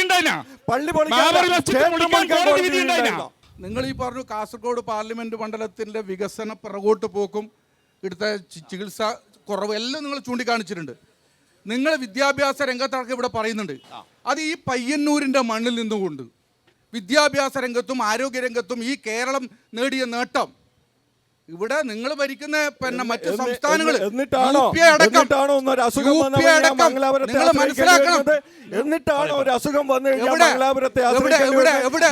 ആയിരക്കണക്കിന് വിദ്യാർത്ഥികൾ ഉന്നത വിദ്യാഭ്യാസത്തിന് വേണ്ടി മംഗലാപുരത്തെയും പുത്തൂരിനെയും ആശ്രയിക്കുകയാണ്. അങ്ങനെ പല റെയിൽവേ സ്റ്റേഷനിൽ നിങ്ങൾ കേരളത്തിനകത്ത് നിന്നുകൊണ്ട്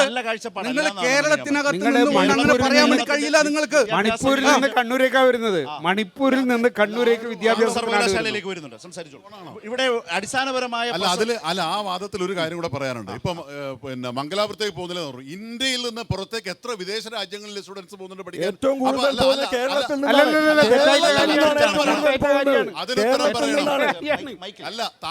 ഏറ്റവും കൂടുതൽ ആളുകൾ വിദേശത്ത് പഠിക്കാൻ പോകുന്നത് UP-യിൽ നിന്നാണ്, കേരളത്തിൽ നിന്നല്ല.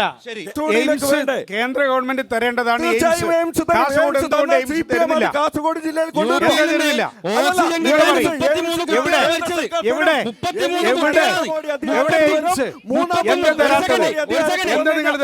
UP-ന്റെ വികസനം പറയണ്ട.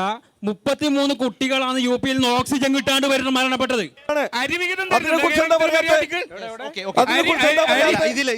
ഇതിലൊരു അടിസ്ഥാന പ്രശ്നം നമ്മൾ ഈ ചർച്ച ചെയ്ത ഇന്നത്തെ വളരെ പ്രധാനപ്പെട്ട ചർച്ച ചെയ്ത രാഷ്ട്രപതിയുടെ ചിത്രമായാലും മതരാഷ്ട്രം എന്ന പ്രശ്നമായാലും അയോധ്യ പ്രതിഷ്ഠ പ്രശ്നമായാലും പാർലമെന്റ് ആയാലും ഒക്കെ എത്തുന്നത് ഈ രാജ്യത്തിൻ്റെ ഇന്നത്തെ അവസ്ഥയുമായി ബന്ധപ്പെട്ടാണ്. അതിൻ്റെ ഒരു രാഷ്ട്രീയ പ്രശ്നമുണ്ട്. ആ രാഷ്ട്രീയ കാലാവസ്ഥയിൽ അതിനെ പ്രതിരോധിക്കാൻ കോൺഗ്രസിന് കഴിയുന്നുണ്ടോ എന്നുള്ളതാണ് പ്രധാനപ്പെട്ട ചോദ്യം. കോൺഗ്രസ് അവിടെ ദുർബലപ്പെടുന്നു. ഇലക്ട്രൽ ബോണ്ട്, നേരത്തെ താങ്കൾ പറഞ്ഞു, ഞങ്ങളിത് മറന്നുപോയെന്നല്ല, ഈ ചർച്ചയിലേക്ക് അങ്ങനെ എല്ലാ വിഷയങ്ങളും കടന്നു വരുമല്ലോ. ഇലക്ട്രൽ ബോണ്ടിൽ രാജ്യത്ത് ഒരൊറ്റ പാർട്ടിയെ ബ്രിട്ടീഷ് സുപ്രീം കോടതിയിൽ പോയിട്ടുള്ളൂ. അത് CPIM ആണ്. ബാക്കിയൊക്കെ പോയത് സംഘടനകളോ ചില വ്യക്തികളോ ആണ്. കോൺഗ്രസ് ഇലക്ട്രൽ ബോണ്ട് വാങ്ങിച്ചെടുക്കുകയാണ് ചെയ്തത്. അവസാനം കോടതി വിധി വന്നപ്പോഴാണ് മോദിയുടെ അഴിമതി എന്ന് രാഹുൽ പ്രതികരിച്ചത്. യഥാർത്ഥത്തിൽ ആ അഴിമതിയുടെ പങ്കുപറ്റുകയല്ലേ കോൺഗ്രസ് ചെയ്തത്? അതിനകത്തൊരു ഇലക്ട്രൽ ബോണ്ടിനെതിരെ ആദ്യമായി സുപ്രീം കോടതിയിൽ പോയത് ജയ ഠാക്കൂർ എന്ന് പറയുന്ന വ്യക്തിയാണ്. ഈ ജയ ഠാക്കൂർ എന്ന് പറയുന്നത് മഹിളാ കോൺഗ്രസിൻ്റെ മധ്യപ്രദേശിൻ്റെ പ്രസിഡൻ്റാണ്. പറയട്ടെ, എന്താണ് ഇലക്ട്രൽ ബോണ്ടിൽ നടന്ന അഴിമതി എന്നുള്ളതാണ് ഞങ്ങൾ വിളിച്ചു ചോദ്യം. നിങ്ങളിപ്പോൾ കോൺഗ്രസിൻ്റെ ഒരു വ്യക്തി കേസ് കൊടുത്തു എന്ന് നിങ്ങൾ പറഞ്ഞു. ഞാൻ ചോദിക്കുന്ന ചോദ്യം, കോൺഗ്രസ് പാർട്ടി അങ്ങനെ ഒരു തീരുമാനം എടുത്തിട്ടുണ്ടോ? ഇങ്ങനെ കേസ് കൊടുക്കാൻ തീരുമാനം എടുത്തിട്ടുണ്ട്. CPM എന്ന് പറയുന്നത് ഇലക്ട്രൽ ബോണ്ടിന്റെ കാര്യത്തിൽ കേസ് കൊടുക്കാൻ തീരുമാനം എടുത്തിട്ട് കോടതിയിൽ പോയ പാർട്ടിയാണ്. വാങ്ങൂലാന്ന് തീരുമാനിച്ച പാർട്ടിയാണ്. നിങ്ങളത് വാങ്ങുകയും ചെയ്തു. എന്നിട്ട് ഏതോ ഒരു വ്യക്തി കേസിന് പോയപ്പോൾ അത് നമ്മളെ വലിയ നേട്ടാണ് പറഞ്ഞ പോലെ, 8 കാര്യം മമ്മുഞ്ഞി പറഞ്ഞ പോലെ എന്റേതാണ് എല്ലാം എന്ന് പറയുന്ന ഒരു രീതി ഉണ്ടല്ലോ, അത് ശരിയല്ല. ഇലക്ട്രൽ ബോണ്ട് എന്ന് പറയുന്നത് നിയമപരമായി വസ്തുതാപരമായി കൃത്യമായ ടാക്സോടുകൂടിയുള്ള സംഭവമാണെങ്കിൽ ഞങ്ങൾ അനുവദിക്കുമെന്നാണ് നമ്മുടെ ആദ്യത്തെ നിലപാടുണ്ടായത്. അതിനെപ്പറ്റി പിന്നീട് വന്നത് ഇവിടുത്തെ ഇന്ത്യയിലെ പ്രധാനപ്പെട്ട അല്ലെങ്കിൽ ഏറ്റവും വലിയ ധനികരായിട്ടുള്ള കമ്പനികൾ, അത്തരം കമ്പനികളെ വഴിവിട്ട് സഹായിക്കാൻ ഭീഷണിപ്പെടുത്തിയും പ്രലോഭനപ്പെടുത്തിയും BJP ഇത് ഉപയോഗിച്ചത് കൊണ്ടാണ്. ഇപ്പോൾ ഇന്ന് 41 പറയട്ടെ, 40 വക്കീലായോണ്ട് തന്നെ പറയുന്നേ, സുഹൃത്ത് പറഞ്ഞതെന്ന് അറിയോ? സുപ്രീം കോടതിയുടെ ഭരണഘടനാ ബെഞ്ച് താങ്കൾ ഈ പറഞ്ഞ BJP ഏതാണ്ട് പൈസ വാങ്ങുന്നുണ്ട്, അത് തെറ്റെന്നുള്ള മട്ടില്ല മാത്രമല്ല പറഞ്ഞത്. അത് അങ്ങേയറ്റം സുതാര്യതയില്ലാത്ത കള്ളപ്പണത്തെ വെളുപ്പിക്കുന്ന ഇലക്ട്രൽ ബോണ്ട് എന്ന് പറയുന്നത് ഒരു നിയമം കടന്നു വരുമ്പോൾ ഞങ്ങൾ കരുതിയത് ഇത് സുതാര്യമായ രീതിയിലുള്ള ഫണ്ടിങ് കണക്ക് കൃത്യമായ കണക്ക് വെച്ചുകൊണ്ടുള്ള ഫണ്ടിങ് എന്നുള്ള അപ്പോൾ ഞങ്ങൾ രീതിയിലാണ് കരുതുന്നത് പെശകി. പാട്ടെ. അല്ല, ഒരു ഞങ്ങൾ അഭിഭാഷകൻ എന്ന കരുതുന്നത് നിലയ്ക്ക് ഇന്ത്യയിൽ ഞാൻ പറയട്ടെ, ഇലക്ട്രൽ ബോണ്ടിന്റെ കാര്യം ഇന്ത്യ- പാർലമെന്റിൽ വരുന്നത് എപ്പോഴാ? ഇന്ത്യയില് ഞാൻ പറയട്ടെ, എപ്പോഴാണെന്ന് പറയ്. ഇന്ത്യയിലെ ഇലക്ട്രൽ ബോണ്ടിൽ വിഷയം വരുന്നത് ഇവിടെ നിന്നാണ്.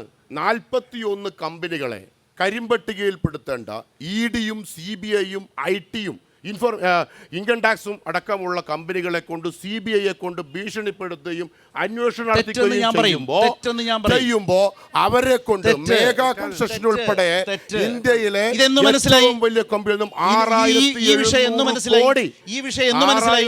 അതായത് ഈ കോടതി വിധിക്ക് ശേഷം സീതാറാം യെച്ചൂരി കോടതി ലക്ഷ്യ ഹർജി കൊടുത്ത് SBI നിവർത്തികെട്ട് നിർബന്ധിതമായി കണക്കുകൾ വെച്ചത്. ഞങ്ങൾ അതെങ്ങനെയാണ്? കോൺഗ്രസ് ഇന്നേ വരെ കോൺഗ്രസ് ഇതിൽ നിന്ന് വാങ്ങിച്ച ഒരു ഇലക്ട്രൽ ബോണ്ടും ഇന്നേ വരെ ഏതെങ്കിലും കരിമ്പട്ടികയിലുള്ളതോ അല്ലെങ്കിൽ അതുപോലെ ബന്ധപ്പെട്ട ഏതെങ്കിലും പ്രീണനപ്പെടുത്തിയോ ഭീഷണിപ്പെടുത്തിയോ വാങ്ങിയതല്ല. എല്ലാ രാഷ്ട്രീയ പ്രസ്ഥാനങ്ങളും സാന്റിയാഗോ മാർട്ടിന് കാശ് വാങ്ങിയതാരാ? EP ജയരാജന ആദ്യം വാങ്ങിച്ചത് അറിയാമോ? 2 കോടി രൂപ. ഞാൻ വെല്ലുവിളിക്കുന്നു, ബ്രിജേഷിനെ വെല്ലുവിളിക്കുന്നു. ഒരു നയാ പൈസ EP ജയരാജൻ വാങ്ങിച്ചിട്ടുണ്ടെന്ന് പറഞ്ഞാൽ മുഴുവനായി അട്ടിമറിക്കപ്പെട്ടത് കഴിഞ്ഞ ഇടതുപക്ഷ ഗവൺമെന്റ് സ്ഥലത്ത്. ആരാ പറയാത്തത്? ചോദിക്കട്ടെ. അതുകൊണ്ടാണ് എന്തും വിളിച്ചു പറയുന്നത്.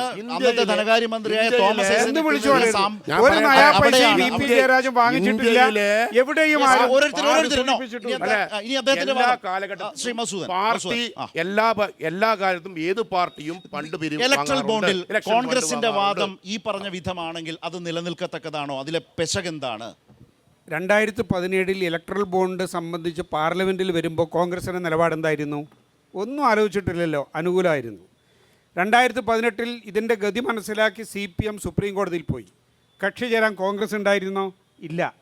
ആരെന്നെല്ലാം പണം വാങ്ങി?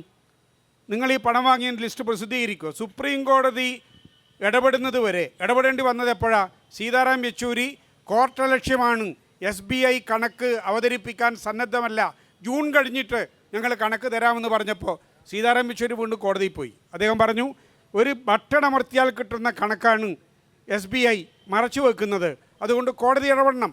ഇടപെട്ടപ്പോഴാണ് ഏതെല്ലാം രാഷ്ട്രീയ പാർട്ടികൾക്ക് പണം കിട്ടിയിട്ടുണ്ട് എന്ന കാര്യം പുറത്തു വരുന്നത്. അതിൽ ഏറ്റവും നന്നായിട്ട് വാങ്ങിയിട്ടുള്ള പാർട്ടികളിൽ ഒന്ന് BJP, 2ാം സ്ഥാനത്ത് നല്ല മത്സര ബുദ്ധിയോടുകൂടി നിൽക്കുന്ന കോൺഗ്രസ്. നിങ്ങൾ പറഞ്ഞോ ഈ പൈസ എനിക്ക് വേണ്ടാണ് ഫണ്ട് വാങ്ങും? നിങ്ങൾ പറഞ്ഞോ? കോൺഗ്രസിനെ പോലെ കാശ് CPM-ന് കിട്ടുമോ ഇന്ത്യയിൽ? ഞങ്ങൾക്ക് നിങ്ങൾ ഈ കാശ് വേണ്ടെന്ന്. ഇന്ത്യയിൽ ഏകദേശം ആകെ 2 സംസ്ഥാനം പറയട്ടെ, 1% താഴെ ഒരു പാർട്ടിക്ക് എന്താ കാര്യം? പാർട്ടികൾക്ക് 28 സംസ്ഥാനത്തിലെ രാഷ്ട്രീയ പ്രസ്ഥാനം എന്ന രീതിയിൽ ഞങ്ങൾ എന്ത് ചെയ്യും? മിസ്റ്റർ ബിജേഷ്, കോൺഗ്രസ് എവിടെയാണ് നിൽക്കുന്നത്? അംഗീകൃത പ്രതിപക്ഷ പാർട്ടിയല്ല കോൺഗ്രസ്. ഈ ഫണ്ടിന്റെ കാര്യത്തിൽ പോയപ്പോൾ ഞങ്ങൾക്ക് ഇത് വേണ്ട എന്ന് പറയുകയും സ്റ്റേറ്റ് ബാങ്കിൽ അക്കൗണ്ട് തുറക്കാൻ തയ്യാറാവായിരുന്നു. ബ്രിജേഷിനെ അറിയോ അത്? ഏത് ഈ ഇലക്ട്രൽ ബോണ്ടിന്റെ പ്രശ്നത്തിൽ CPM-ന്റെ രാഷ്ട്രീയ നിലപാട് നിങ്ങൾ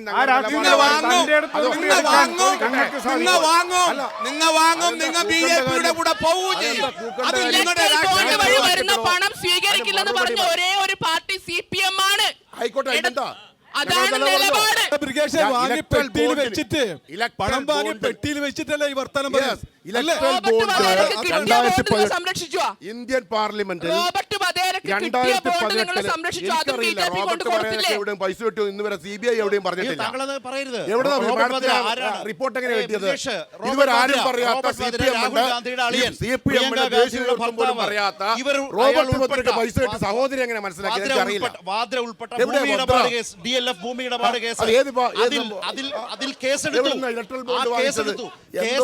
ഇലക്ട്രൽ ബോണ്ടിൽ കോടികൾ ചെന്നപ്പോൾ BJP സർക്കാർ കേസിൽ അയാളെ രക്ഷപ്പെടുത്തി കൊടുത്തു.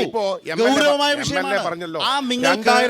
നിങ്ങൾക്ക് എങ്ങനെ കോൺഗ്രസിന് എങ്ങനെ BJP-യെ പ്രതിരോധിക്കാനാകുമെന്ന ചോദ്യം ഈ കാലത്ത് വളരെ പ്രസക്തമാണ്.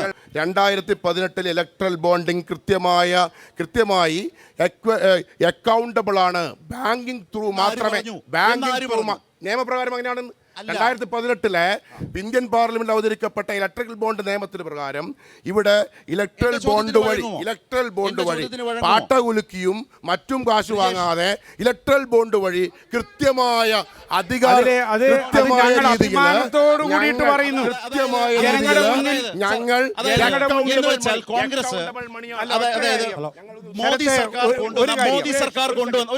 മോദി സർക്കാർ കൊണ്ടുവന്ന ഇലക്ട്രൽ ബോണ്ട് നിയമത്തെ കോൺഗ്രസ് അന്ന് പിന്തുണച്ചു. അത് ശരിയാണെന്ന് പറഞ്ഞു. കറക്റ്റ് ആണല്ലോ? അത് തെറ്റാണ് എന്ന് അന്ന് തന്നെ ഒരു പാർട്ടി പറഞ്ഞു. ആ പാർട്ടിയുടെ പേരാണ് CPIM. അതിന്റെ പേരിൽ പണം വേണ്ട എന്ന് പറഞ്ഞ് SBIയിൽ അക്കൗണ്ട് തുടങ്ങിയില്ല. കോൺഗ്രസ് എന്ത് ചെയ്തു? അന്ന് രാവിലെ തന്നെ SBIയിൽ പോയി ഇലക്ട്രൽ ബോണ്ടിന് വേണ്ടി അക്കൗണ്ട് തുടങ്ങി. BJP അക്കൗണ്ട് തുടങ്ങി, തൃണമൂൽ പാർട്ടി അക്കൗണ്ട് തുടങ്ങി, DMK അക്കൗണ്ട് തുടങ്ങി, രാജ്യത്തെ എല്ലാ പാർട്ടികളും തുടങ്ങി. ഒരു കാര്യം, ഞാൻ പറയട്ടെ, രാഷ്ട്രീയ പ്രസ്ഥാനത്തിനും കൊടുക്കുന്ന മറുപടി പറഞ്ഞിട്ടുള്ള ഒരു കാര്യം, പാട്ടകുലുക്കി ഞങ്ങൾ ഫണ്ട് പിരിക്കുന്നു. അഭിമാനമുണ്ട് ഞങ്ങളല്ലോ. ഈ ജനങ്ങളുടെ കയ്യിൽ നിന്ന് ഓരോ നയാ പൈസ നിങ്ങൾ ഇപ്പൊ പിരിവുകളെ ഞങ്ങൾ ആഗ്രഹിക്കുന്നില്ല.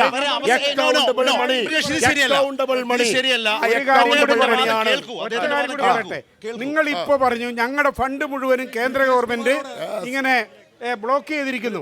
നിങ്ങൾ പറഞ്ഞു ഞങ്ങൾ ക്രൗഡ് ഫണ്ടിങ്ങിനാണ് പോകുന്നത്. എന്താ ക്രൗഡ് ഫണ്ടിങ് എന്ന് പറഞ്ഞാൽ? മലയാളം അർത്ഥം എന്താ ക്രൗഡ് ഫണ്ടിങ് എന്ന് പറഞ്ഞാൽ? ക്രൗഡ് ഫണ്ടിങ്ങിന്റെ അർത്ഥം എന്താണ്? അർത്ഥം നിങ്ങൾ ഏത് ക്രൗഡ് ഫണ്ടിങ്? ഞങ്ങൾ പറയട്ടെ, ഞങ്ങൾ പറയുന്നത് ഇത്ര മാത്രമേ ഉള്ളൂ.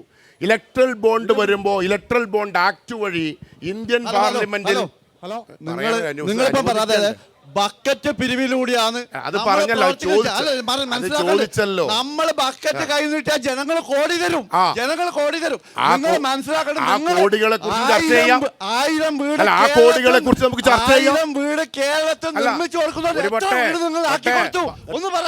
എത്ര വീട് ആക്കി കൊടുത്തു? നിങ്ങൾ KPCC-കാർ എത്ര കോടി ബുക്ക് ചെയ്തു? 1300-ഓളം വീടുകൾ കൊടുത്തു. നിങ്ങൾ എത്ര വീട് ഉണ്ടാക്കി? നിങ്ങൾ 1000 വീട് കൊടുക്കുന്നത് എത്ര വീട് കേരളത്തിൽ ഉണ്ടാക്കി കൊടുത്തു? നിങ്ങൾ പറയും. എന്റെ DYFI 3 വീടാ ഈ പയ്യന്നൂർ കൊടുത്ത്. ഈ ഒരു ലൊക്കാലിറ്റിയിൽ എന്റെ DYFI കൊടുത്തു 3 വീട്. 1000 വീട് മറുപടി പറയും. അല്ല, 1000 വീടല്ലോ നമ്മളെ വിഷയം ഇലക്ട്രിക് ബോണ്ടാണല്ലോ. 1000 വീടുകളില് പയ്യന്നൂർ എത്ര വീട് ഉണ്ടാക്കി കൊടുത്തിനി? നമ്മളെ ഈ കാലഘട്ടത്തിൽ നമ്മൾ 1000 വീട് എവിടെയാ പറഞ്ഞത്? അന്ന് വെള്ളപ്പൊക്കവും അതുപോലെ വിഷയമുണ്ടായ തെക്കൻ ജില്ലകളിലെ ഭവനം നഷ്ടം, ആലപ്പുഴ, കോട്ടയം മുതലായ മുഴുവൻ എറണാകുളം, അവിടെ അന്ന് പ്രളയബാധിതമായ പ്രദേശങ്ങളിലാണ് വീട് നഷ്ടപ്പെട്ടത്. അല്ലാതെ പയ്യന്നൂരിൽ വീട് നഷ്ടപ്പെട്ടിട്ടില്ല. വീട് നഷ്ടപ്പെട്ട പ്രളയബാധിതമായ സ്ഥലങ്ങളിൽ അന്നങ്ങൾ കൃത്യമായി കളങ്കമായി നിൽക്കുകയാണ്. ആ പ്രഖ്യാപനത്തിനനുസരിച്ച് KPCC വീടുകൾ ചെയ്തു കൊടുത്തിട്ടില്ല, നിർമ്മിച്ചു കൊടുത്തിട്ടില്ല. 1000-ൽ കൂടുതൽ വീട് നിർമ്മിച്ചിട്ടുണ്ട്. 1000-ൽ കൂടുതൽ വീട് നിർമ്മിച്ചു കൊടുത്തു. പയ്യന്നൂരിലല്ല, പ്രളയബാധിതമായ പ്രദേശങ്ങളിലെ ജില്ലകളിൽ ഞങ്ങൾ കൃത്യമായി ഭവന നിർമ്മാണം നടത്തി. KPCC ഇന്നലെ ഏറ്റവും അവസാനം അങ്കമാലി MLA 4ാമത്തെ വീട് താക്കോല് അവർ മണ്ഡലത്തിൽ കൊടുത്തിരിക്കുക. 4ാമത്തെ വീട്ടില് PC വിശ്വനാഥ് 6 വീടുകൾ എടുത്തു. കേരള നിയമസഭയിൽ പറഞ്ഞതാ. നിയമസഭാ രേഖ നിങ്ങൾ വായിച്ചു നോക്ക്. ഓരോന്നിലും